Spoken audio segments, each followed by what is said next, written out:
ಎಲ್ರಿಗೂ ನಮಸ್ಕಾರ. ಇದು ಪೂಜೆ ಮಾಡಿದ್ವಲ್ಲ ಅದೇ ದಿನದ ವಿಡಿಯೋ ಆ್ಯಕ್ಚುಲಿ. ಆದರೆ ಅವತ್ತೇ ಪೂಜೆ ಮಾಡಿದ ದಿನನೇ ನಾವು ಬೋರ್ ಪಾಯಿಂಟ್ ಎಲ್ಲಿ ನೀರು ಬರುತ್ತೆ ಅಂತ ಹೇಳಿ ಚೆಕ್ ಮಾಡಿಸ್ತಾ ಇದ್ದೋ. ಅಲ್ಲೇ ಚೆಕ್ ಮಾಡಿಸ್ತಾ ಇದ್ವಿ. ಅವರು ಚೆಕ್ ಮಾಡ್ತಾ ಇದ್ದಾರೆ, ನೋಡ್ಬೋದು ನೀವು. ಚೆಕ್ ಮಾಡ್ತಾ ಇದ್ದಾರೆ. ಅದರಲ್ಲೂ ಅವರು ಮೇಯ್ನ್ ಅಂದರೆ ಒಂದು ವಾಸ್ತು ಪ್ರಕಾರ ನಾರ್ತ್ ಈಸ್ಟಲ್ಲಿ ಕೊಡ್ತಾರೆ. ನಾರ್ತ್ ಈಸ್ಟ್ ಬಂದು ದೇವ್ರ ಮೂಲೆ ಆಗಿರುತ್ತೆ, ಅಲ್ಲೇ ಬೋರ್ ಪಾಯಿಂಟ್ನ ಕೊಡ್ತಾರೆ. ಇವಾಗ ಒಂದು ಅಲ್ಲೇ ಆ ಕಾರ್ನರಲ್ಲೇ ಒಂದು 3 ಪಾಯಿಂಟ್ಸ್ನ ಮಾಡಿದರು. ಒಂದು 3 ಪಾಯಿಂಟ್ನಲ್ಲಿ ಬೆಸ್ಟ್ ಪಾಯಿಂಟ್ ಇಲ್ಲಿ ತೆಗೆಸಿ ಅಂತ ಹೇಳ್ತಾರೆ.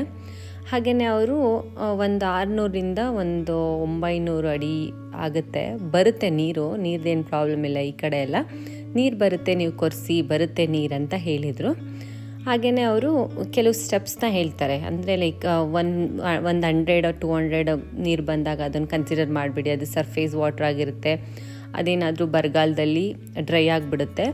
ನೀವು ಒಂದು 600ವರೆಗೆ ಹೋಗಿ, ಇಲ್ಲ ಅಂದರೆ 600ಗೂ ಬರಲಿಲ್ಲ ಅಂದರೆ 900 1000ವರೆಗೆ ಹೋಗಬೇಕಾಗತ್ತೆ ಅಂತ ಹೇಳಿದರು. ನಾವು ಓಕೆ ಅಂತ ಹೇಳಿ 3 ಪಾಯಿಂಟ್ ಕೊಟ್ಟಿದ್ರಲ್ಲ, ಅದರಲ್ಲಿ ಒಂದನ್ನು ಬೆಸ್ಟ್ ಒನ್ ಯಾವುದಿದೆ ಅದನ್ನು ಮೆಷರ್ಮೆಂಟ್ ತೆಗೆದು ಅವರೇ ಬರೆದು ಕೊಟ್ಟಿದ್ರು. ಅದನ್ನು ಓಕೆ ಅಲ್ಲಿ ಕೊರ್ಸೋಣ ಅಂತ ಹೇಳ್ದೋ. ಅದಾದಮೇಲೆ ನಾವು ಸುಮಾರು ಒಂದು 3-4 ದಿನ ಹೋಲ್ಡ್ ಮಾಡಿದ್ವಿ. ಯಾಕಂದರೆ ಅಲ್ಲಿ ಅದೇ ಕೆಲವು ಏರಿಯಾದಲ್ಲಿ ಅದರದ್ದೇ ಆದಂಥ ರೂಲ್ಸ್ ಇರುತ್ತೆ.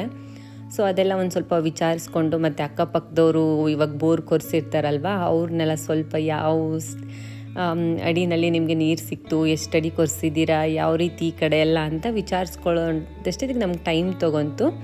ಅದಾದಮೇಲೆ ನಮಗೆ ಇದು ಫಸ್ಟ್ ಟೈಮು ಆ್ಯಕ್ಚುಲಿ. ನಾನಾಗಲಿ ನನ್ನ ಹಸ್ಬೆಂಡ್ ಆಗಲಿ ಗೊತ್ತಿಲ್ಲ ನಮಗೆ ಬೋರ್ ಕೊರೆಸೋ ಅಂದರೆ ನಮ್ಮಪ್ಪ ಕೊರೆಸ್ತಾರೆ, ಬಟ್ ನಂಗೆ ಅಷ್ಟು ಐಡಿಯಾ ಇಲ್ಲ. ನಾನು ಯಾವತ್ತೂ ನಿಂತ್ಕೊಂಡು ನೋಡಿಲ್ಲ.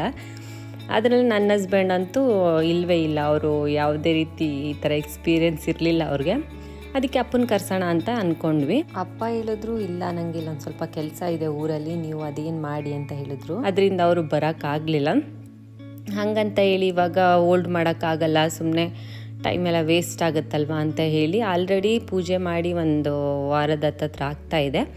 ಬೋರ್ ಕೊರ್ಸ್ಕೊಂಡ್ಬಿಡೋಣ ಅಂತ ಹೇಳಿಬಿಟ್ಟು ನನ್ನ ತಮ್ಮದಿರಿಗೆ ಹೇಳ್ಕೊಂಡು ಅವ್ರನ್ನೇ ಕರೆಸ್ಕೊಂಡು ಬೋರ್ನ ಕೊರೆಯೋಕ್ಕೆ ಸ್ಟಾರ್ಟ್ ಮಾಡಿದ್ರು. ಸುಮಾರು ಒಂದು ಏನೇ ಆಗಲಿ ಭಯ ಇದ್ದೇ ಇರುತ್ತಲ್ವ, ಪ್ರತಿಯೊಬ್ಬರಿಗೂ ಇದ್ದೇ ಇರುತ್ತೆ. ನೀರು ಇವಾಗ ಒಂದು ಭೂಮಿ ಅಂದಮೇಲೆ ಅದ್ರ ಕೆಳಗಡೆ ಯಾವ ಆಳದಲ್ಲಿ ನೀರಿದೆ, ಇದೆಯಾ ಇಲ್ವಾ ಅಂತ ಯಾರ ಕೈಲೂ ಕಂಡುಹಿಡಿಯೋಕ್ಕಾಗಲ್ಲ. ಅದು ಒಂದು ನಂಬಿಕೆ ಅಷ್ಟೇ ಅಂತಲೇ ನಾನು ಹೇಳೋಕ್ಕೆ ಇಷ್ಟಪಡ್ತೀನಿ. ಯಾಕೆ ಹೇಳ್ತಾ ಇದ್ದೀನಿ ಅಂದರೆ, ಏನಾಯಿತು, ಒಂದು 140 ಅಡಿ ಅಷ್ಟು ಕೊರೆದ್ರು.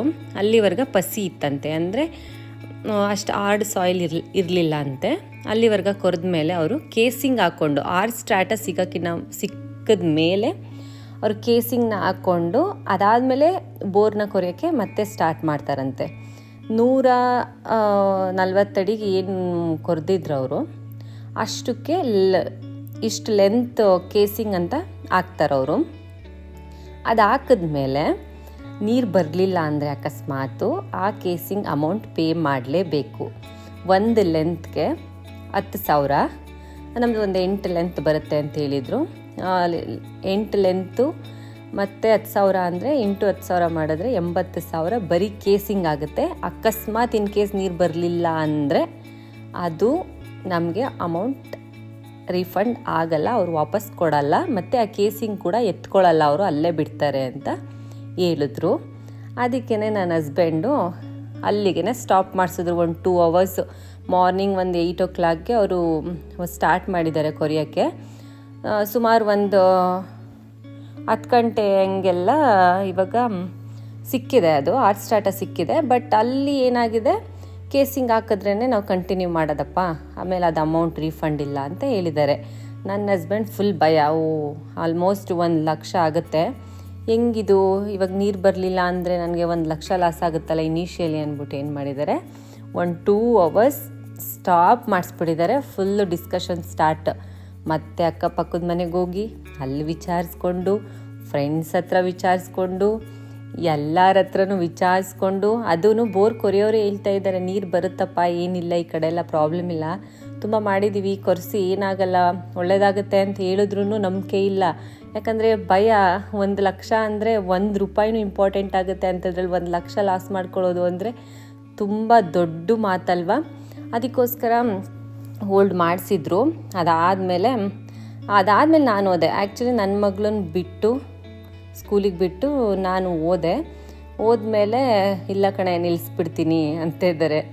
ನನಗೆ ಏನು ಹೇಳಬೇಕು ಅಂತಲೇ ಗೊತ್ತಾಗಲಿಲ್ಲ. ಇವಾಗ ನೀರು ಬರಲಿಲ್ಲ, ನಾನು ಇವಾಗೇನೋ ಕೊರೆಸಿ ಇಲ್ಲ ಬರುತ್ತೆ ಅಂತ ಹೇಳ್ಬೋದು.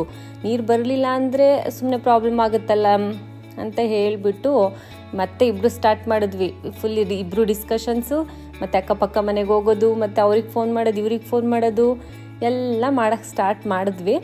ಕೊನೆಗೆ ಏನೋ ಒಂದು ಲೆವೆಲ್ಗೆ ಇಲ್ಲ ದೇವ್ರ ಮೇಲೆ ಭಾರ ಹಾಕ್ಬಿಡೋಣ, ಕೊರೆಸ್ಬಿಡೋಣ, ನಮ್ಮ ಅದೃಷ್ಟ ಏನಿದೆ ಹಂಗಾಗುತ್ತೆ ಸರಿ ಅಂತ ಹೇಳಿಬಿಟ್ಟು ಏನು ಮಾಡಿದ್ವಿ, ಸ್ಟಾರ್ಟ್ ಮಾಡೋಕ್ಕೆ ಹೇಳಿದ್ವಿ. ಅಂದರೆ ಕೇಸಿಂಗ್ ಬಿಟ್ಟು ಅದಾದಮೇಲೆ ಅವರು ಸ್ಟಾರ್ಟ್ ಮಾಡ್ತೀವಿ ಅಂತ ಹೇಳಿದ್ರಲ್ವ.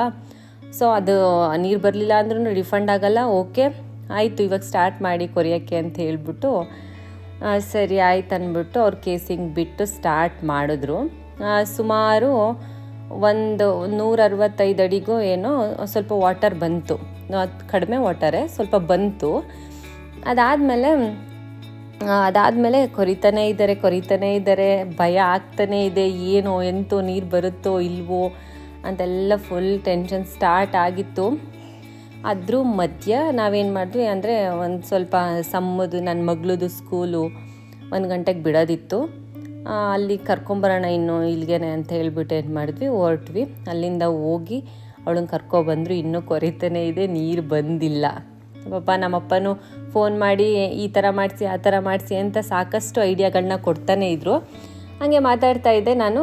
ಸಡನ್ನಾಗಿ ನೀರು ಬಂತು, ಸಿಕ್ಕಾಬಟ್ಟೆ ನೀರು ಬಂತು. ನಿಜವಾಗ್ಲೂ ತುಂಬ ಖುಷಿ ಆಯಿತು. ನನಗೆ ಗೊತ್ತಿಲ್ಲ ಆ್ಯಕ್ಚುಲಿ ಇಷ್ಟು ನೀರು ಬಂದರೆ ಸಾಕು, ಇದು ಜಾಸ್ತಿ ನೀರು ಅಂತ ನನಗೆ ಐಡಿಯಾನೇ ಇಲ್ಲ. ಓಕೆ ನೀರು ಬಂತು ಅಂತ ಎಲ್ಲ ಖುಷಿ ಪಡ್ತಾ ಇದ್ದಾರೆ. ನನಗೆ ಹೌದಾ ನೀರು ಬಂತಾ, ಸರಿ ಅಂತ ಹೇಳ್ಬಿಟ್ಟು ಏನು ಮಾಡಿದ್ವಿ, ಓಕೆ ದೇವ್ರ ದಯೆ ಕಣಪ್ಪ ಎಲ್ಲ ಅಂತ ಹೇಳಿ ಹೆಂಗೋ ದೇವ್ರ ಕೈ ಮುಗಿದು ಫೈನಲಿ ನೀರು ಸಾಕಷ್ಟು ಬಂತು. ಎಲ್ಲರಿಗೂ ಸ್ವೀಟ್ ಕೊಟ್ಟು ಅಲ್ಲಿರೋರೆಲ್ಲ ಹೇಳ್ತಾಯಿದ್ರು, ಇಷ್ಟು ನೀರಿಗೆ ಸುಮಾರು 1-2 ಎಕರೆಯಷ್ಟು ಬೆಳೆನ ಬೆಳಿಬೋದು ಈ ನೀರನ್ನ ಬಳಸಿ ಅಂತ ಹೇಳ್ತಾಯಿದ್ರು. ಅಷ್ಟು ನೀರು ಬಂತು. ಖುಷಿ ಆಯಿತು ನಿಜವಾಗ್ಲೂ, ಎಲ್ಲ ದೇವ್ರ ದಯೆ. ಹಾಗೆಯೇ ನನ್ನ ಹಸ್ಬೆಂಡ್ಗೆ ಹೇಳ್ತಾ ಇದ್ದೆ ನಾನು, ನೀರು ಕೊರ್ಸೋದೇ ಬೇಡ ಕಣೆ, ಸ್ಟಾಪ್ ಮಾಡಿಸ್ಬಿಡೋಣ ಅಂತಿದ್ರಲ್ಲ, ನೋಡಿದ್ರ ಇವಾಗ ಅಂತ. ಅವ್ರಿಗೂ ಖುಷಿ ಆಯಿತು, ಚೆನ್ನಾಗಿತ್ತು ಆ ದಿನ. ನಿಜವಾಗ್ಲೂ ಲೈಫಲ್ಲೇ ಫಸ್ಟ್ ಟೈಮ್ ತುಂಬ ಸ್ಪೆಷಲ್ಲಾಗಿ ತುಂಬ ಖುಷಿಯಿಂದ ಆ ದಿನ ಹೋಯಿತು. ನಿಜವಾಗ್ಲೂ ಆ ದಿನ ನಾವು ಯಾವತ್ತೂ ಮರೆಯೋಕ್ಕಾಗಲ್ಲ. ಇದಿಷ್ಟು ಇವತ್ತಿನ ವಿಡಿಯೋ. ನಿಮಗೆಲ್ಲರಿಗೂ ಇಷ್ಟ ಆಗಿದೆ ಅಂದ್ಕೊತೀನಿ. ಇಷ್ಟ ಆಗಿದೆ ಲೈಕ್ ಮಾಡಿ, ಹಾಗೆ ಸಬ್ಸ್ಕ್ರೈಬ್ ಕೂಡ ಆಗಿ. ಧನ್ಯವಾದಗಳು.